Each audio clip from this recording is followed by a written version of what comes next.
नमस्कार दोस्तों, trading journey के एक और वीडियो में आपका स्वागत है। रिटेल इन्वेस्टर के पास एक हमेशा सवाल रहता है कि लॉन्ग टर्म इन्वेस्टमेंट करे तो करे कैसे और कब करे? कि देखिए जो बड़े खिलाड़ी हैं उनको तो पता है, उनके पास दुनिया भर की न्यूज़ है, दुनिया भर की डेटा है और वो लोग एक टीम भी रहती है उनकी जिसके थ्रू वो लोग एनालाइज़ करते हैं क्या करना है, कब निकलना है, कब नहीं निकलना है, ठीक है? लेकिन जो रिटेल इन्वेस्टर है उसके पास वैसा कुछ टीम है नहीं, तो वो कब लॉन्ग टर्म इन्वेस्टमेंट करे?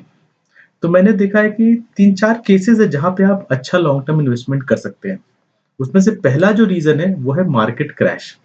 जैसे मार्केट क्रैश हो गया उसके बाद से फिर से निकल रहा है, ठीक है? तो आप उस समय अच्छा इन्वेस्टमेंट कर सकते हैं। जैसे कि आप ये देखो ये मैंने एक मंथली चार्ट लगाया है सेंसेक्स का, ठीक है? तो यहाँ पे जो सेंसेक्स हुआ करता था लगभग साढ़े 4000 के आसपास था। ये गिर के आया था लगभग 2000 के आसपास, ये 1992 वाला। आपको पता ही है जो मार्केट क्रैश हुआ था, ठीक है? इसको हाइलाइट कर देता हूँ। तो यहाँ पे जैसे ही ये गिर के यहाँ पर आया, ठीक है? उसके बाद ये निकलना चालू हुआ, वहाँ पे हम लोग ले सकते हैं स्टॉक्स। तो हमारा कुछ सालों के लिए भी ले सकते हैं, 2-4 साल, 5 साल जितना आपको कंफर्टेबल लगे और जितना आपका सेटअप अलाउ करे। तो यहाँ पे बहुत अच्छे स्टॉक्स बहुत अच्छे प्राइस पे मिलते हैं हमें। और यहाँ पे हम होल्ड भी कर सकते हैं कुछ टाइम के लिए, उसको 2 साल हो सकता है, 4 साल हो सकता है। उसी तरह हमारा फिर डॉट कॉम बबल आया था, ठीक है? तो ये पहला केस की बात करें जहाँ पे कि सारे क्रैशेस की हम बात करेंगे। यहाँ पे भी बहुत अच्छे स्टॉक बहुत अच्छी जगह पे मिल रहे थे हमको और उसके बाद फिर 2003 से जो रैली चालू हुआ, तो उसमें 2007 तक बहुत अच्छे लोगों ने पैसे बनाए, ठीक है? तो यहाँ पे ये देखो आप, तो 4 साल में अच्छा बना। उसके बाद ये है हमारा 2008 का क्राइसिस। इसमें भी काफ़ी क्रैश हुआ था। लगभग आप देखोगे ध्यान से तो 21,000 का सेंसेक्स जो था वो लगभग 8,000 पे आ गया था। तो यहाँ पे बहुत सारे स्टॉक बहुत अच्छे प्राइस पे मिल रहे थे, ठीक है? जहाँ पे आप कुछ सालों के लिए हो सकता है 2-4 साल, 5 साल के लिए आप अच्छा लॉन्ग टर्म इन्वेस्टमेंट कर सकते थे और आपको ज़्यादा इसमें अच्छे रिटर्न्स बनते हैं। रिस्क कम रहता है क्योंकि ऑलरेडी पिटे हुए तो और कितना पिटेंगे, ठीक है? तो एक अच्छे रिस्क और रिवॉर्ड के साथ आप उसको बना सकते हो। जैसे अब यहाँ पे कोविड क्राइसिस जो आप हम सब ने देखा ही है, उसमें भी स्टॉक कितने सस्ते मिल रहे थे, ठीक है? तो इस ये ऐसा एक जगह होता है जहाँ पे कि मुझे लगता है कि मार्केट जब क्रैश करता है ना, तो हमको वहाँ पे बहुत अच्छी अपॉर्च्युनिटी बनती है और हम कुछ सालों के लिए हो सकता है 2 साल, 4 साल जितना हमारा सेटअप अलाउ करे, हम लोग उसको इन्वेस्ट करके रख सकते हैं और हमारा काफ़ी अच्छा पैसा बनता है। दूसरा केस वो होता है जहाँ पे पूरा एक सेक्टर जो कि परफ़ॉर्म नहीं कर रहा हो या बहुत बड़े करेक्शंस में चल रहा हो और उसके बाद उसमें अचानक से ब्रेकआउट होता है। तो भी वो भी आपको बहुत अच्छा अपॉर्च्युनिटी था जहाँ पे स्टॉक्स बहुत सारे बहुत अच्छे रिटर्न्स देते हैं और जो छोटे स्टॉक्स होते हैं वो तो कमाल करते हैं वहाँ पे। और तीसरा एक ऐसा रीज़न है जहाँ पे कि बहुत बेहतरीन कंपनियाँ ये सब जो भी मैं बता रहा हूँ सबके एग्ज़ाम्पल्स हम लोग देखेंगे। बहुत छोटी कंपनी है, ठीक है? लेकिन उसका फंडामेंटल बहुत अच्छा है। तो अब अगर आप ध्यान से देखोगे कि मिड कैप, स्मॉल कैप में बहुत अच्छी कंपनी है वो वो बहुत अच्छे वैल्यूएशंस पे मिल रहे हैं। वैल्यूएशंस मान सकते हो अगर आपको समझ में आता है तो। नहीं तो अगर बहुत छोटी कंपनी रहेगी, तो उसके ग्रो होने के चांसेस बढ़ जाते हैं। जैसे अगर कोविड क्रैश की देखो आप बात, तो यहाँ पे देखोगे बड़ी कंपनियाँ भी गिरी, छोटी कंपनियाँ भी गिरी। जैसे आपको एग्ज़ाम्पल देता हूँ बजाज फाइनेंस। तो जैसे अगर हम बजाज फाइनेंस को देखते हैं, तो बजाज फाइनेंस ये लगभग कोविड के टाइम पे ये 450-500 के आसपास था, कोविड के पहले और उसके बाद गिर के लगभग ये 185 चलो 200 पे हम जाके 200 पे लिया। तो अगला अगर आप कुछ दिन देखोगे ना सॉरी तो कुछ सालों में ये लगभग 200 का चीज़ 800 हो गया, 4 गुना हो गया, बजाज फाइनेंस जैसी बड़ी कंपनी, ठीक है? लेकिन अगर इस क्रैश के टाइम पे आप अगर छोटी और बहुत फंडामेंटली स्ट्रॉन्ग कंपनियाँ लोगे ना, तो वो आपको हो सकता है 10 से 20 गुना भी रिटर्न दे सकता है, ठीक है? जैसे क्लासिक एग्ज़ाम्पल है हमारा बीएसई। जैसे ये बीएसई देखो आप, बीएसई अभी अगर स्टार्टिंग में जब आईपीओ आया था 1100 का था, ये स्प्लिट के बाद ये लगभग 100 रुपए आपको दिखा रहा है। तो चलो 100 रुपए मान लेते हैं। तो ये 100 का जो है ये बीएसई लगभग 30 रुपीज़ के आसपास चला गया था। चलो आप 50 में ही जागे, ठीक है? तो 50 का चीज़, ठीक है? ये यहाँ पे देखो आप लगभग 350 हो गया, मात्र कितना सालों में? तो 2020 से लेके 2022 तक मतलब 2 ढाई साल में ये लगभग जो है वो 50 का चीज़ जो है आपको 350 पे मिल रहा था और अगर कुछ दिन आप रुकते 2024 तक, तो ये ₹1000 का हो गया, ठीक है? यानी कि लगभग 20 गुना हो गया आपका स्टॉक।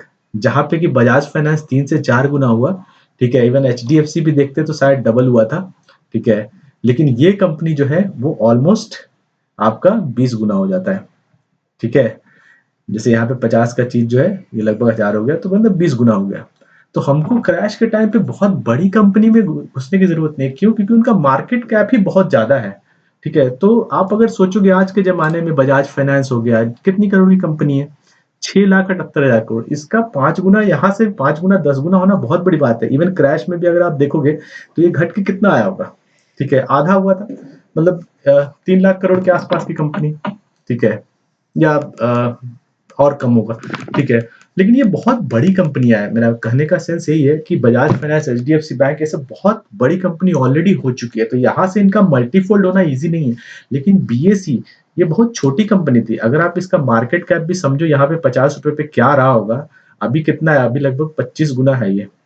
ठीक है, अगर 50 का हम बात करते हैं तो तो ये लगभग 50 गुना हो गया, राइट। 50 रुपया है और 2475, यानी कि लगभग 50 गुना हो गया। तो अब इसका मार्केट कैप हम लोग जरा देखते हैं कि उस समय मार्केट कैप क्या रहा होगा। ठीक है, तो आज के डेट में ये है लगभग 1 लाख करोड़ का मार्केट कैप। तो 50 गुना हुआ है, तो मतलब क्या रहेगा? हार्डली 2-3 हजार करोड़ की कंपनी, राइट।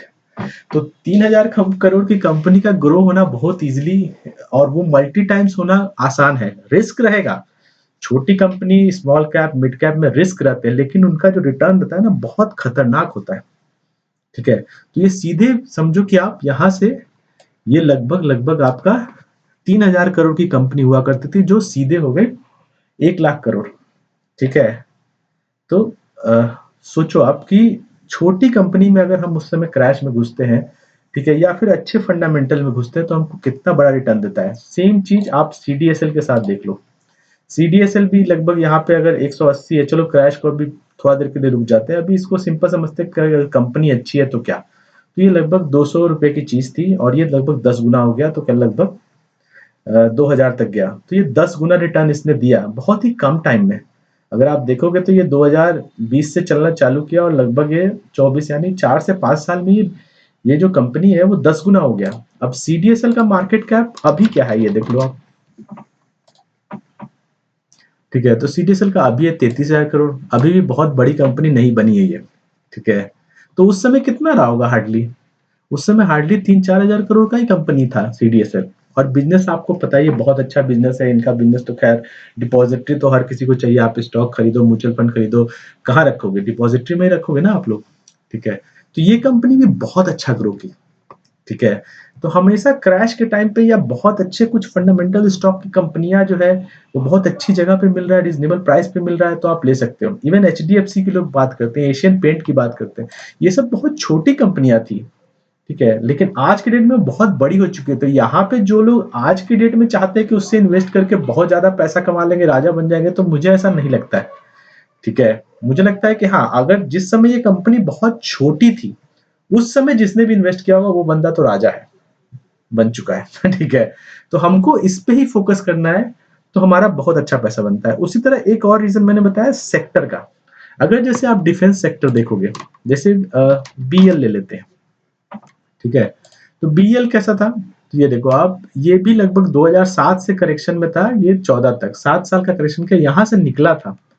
ठीक है, तो ये देखो 16 का हो गया था, लगभग 51 हजार। ठीक है, 51 रुपया। ठीक है, लेकिन इसके बाद फिर कोविड आ गया तो गिर गया। तो यहाँ पे देखो आप, तो ऑलमोस्ट ये भी उसी जगह पे मिल रहा था, 20 रुपया के आसपास मिल रहा था। ठीक है, लेकिन आपने 20 पे नहीं लिया। चलो आपने अगर 20 पे उस समय ले लिया होता, तो ये कितना हो गया? 20 गुना हो गया ऑलमोस्ट। ठीक है, तो उस समय मार्केट कैप इसका भी क्या रहा होगा? अब बीएल का देख लो आप market cap. BL, Bharat Electronics, तो आज के डेट में 3 लाख करोड़ के आसपास है। ठीक है, तो चलो आप, कितना रहा होगा? हार्डली 15 हजार करोड़ की कंपनी थी उस समय। ठीक है, यहाँ पे आपको 15 हजार करोड़ का में कंपनी भी आपको छोटी कंपनी हो गई। ठीक है, हालांकि बीएल बहुत बड़ी कंपनी है, लेकिन मार्केट कैप के हिसाब से देखे तो मिड कैप के रेंज में ही आ गया ना वो। तो जो स्मॉल कैप है और मिड कैप, मैंने दोनों का इसलिए आपको, स्मॉल मिड कैप में अगर उसमें आप पैसा लगाते ना, तो हमारा पैसा बहुत ज्यादा बनता है। ठीक है, चाहे एचएल ले लो आप। देखो एचएल यहाँ पे जो था, जब आईपीओ आया था, लगता है 2018 के आसपास। ठीक है, उसके बाद जब इसने 500 से ब्रेकआउट दिया था, तो ये देखो आप, यहाँ पे सारे डिफेंस सेक्टर ही चले थे। ये 500 का चीज जो है वो आपको 5400-5500 तक गया था। ठीक है, 11 गुना हो गया था। अब एचएल का मार्केट कैप कितना था उस समय, आप देख लो यहाँ पे। HCL। तो आज की डेट में है 3,21,000। ठीक है, तो लगभग 30,000 के आसपास का मार्केट कैप था, यानी मिड कैप कंपनी थी। ठीक है, इवन आप मजगांव डॉक को देख लो, मजडॉक। ठीक है, तो ये था लगभग 100 रुपए मान लेते हैं यहाँ पे। ठीक है, तो ये भी लगभग कितना 30 गुना हो गया। ठीक है, तो मजगांव डॉक यहाँ सर्च कर लेते हैं। ठीक है, तो इसमें लगभग है 1,13,000। तो हार्डली ये कितना का कंपनी रहा होगा, 2-3 हजार करोड़ का कंपनी है, 3,000 करोड़ के आसपास का।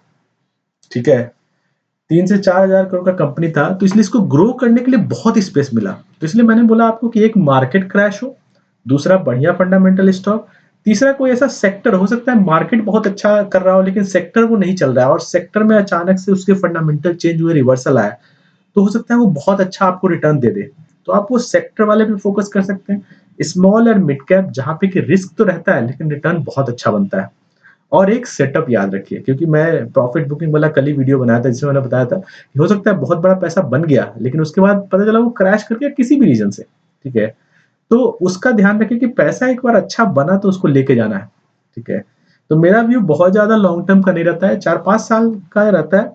उसमें आप बहुत अच्छे पैसे बना सकते हैं अगर आपको गुड क्वालिटी के फंडामेंटल स्टॉक या फिर बहुत सारा कुछ सेक्टर्स हैं जो बहुत सालों के बाद निकल रहे हैं, तो वहां पे बहुत मल्टीफोल्ड होते हैं और जो छोटे और मिड कैप स्टॉक रहते हैं, मिड कैप और स्मॉल कैप, वो बहुत अच्छे रिटर्न देते हैं।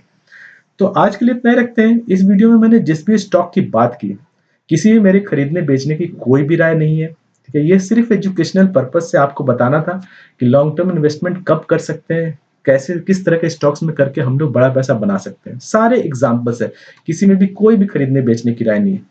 तो वीडियो अच्छा लगे लाइक कीजिए। और हाँ, आज मैंने बोला था कि 7 बजे आएगा लेकिन आज थोड़ा लेट हो गया। ठीक है, बट मैं जनरली 7 बजे के आसपास आपको सैटरडे संडे वीडियो दूंगा और अल्टरनेट डे भी 7 बजे ही आएगा ये वीडियो। तो आज जैसे संडे को आया है तो अब आएगा अपना ट्यूसडे को। ठीक है, तो वीडियो अच्छा लगे लाइक कीजिए और दोस्तों के साथ शेयर कीजिए। Thank you.